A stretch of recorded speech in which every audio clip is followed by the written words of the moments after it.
This is BBC News, I'm Rebecca Jones, and these are the latest headlines in the UK and around the world.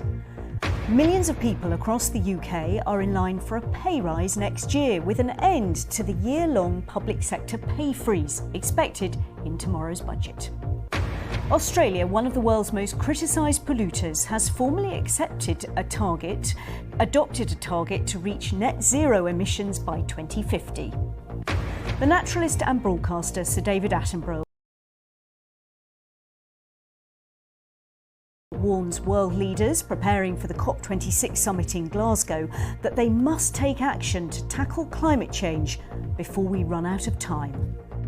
On a world scale, when is it too late? But it's difficult to see.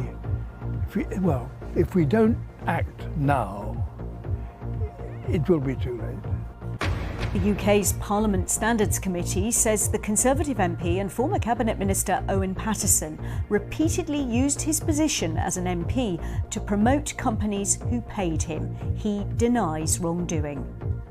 And the fairy tale royal wedding in Japan, but the couple celebrate without the usual pomp and circumstance.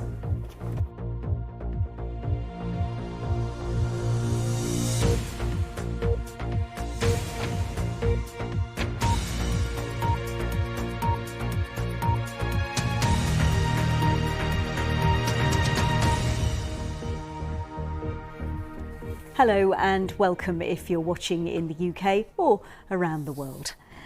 Millions of UK public sector workers are in line for a pay rise next year after it was announced the Chancellor is to end the year-long pay freeze. Well, the move will affect at least 1.3 million public sector workers. A temporary pause in pay progression was imposed last November because of the impact of the pandemic on the economy. Ahead of tomorrow's budget, the Chancellor says it's right that public sector wages go up because he says the economy is firmly back on track. And those to benefit include teachers, nurses and police officers. Here's our political correspondent, Nick Eardley.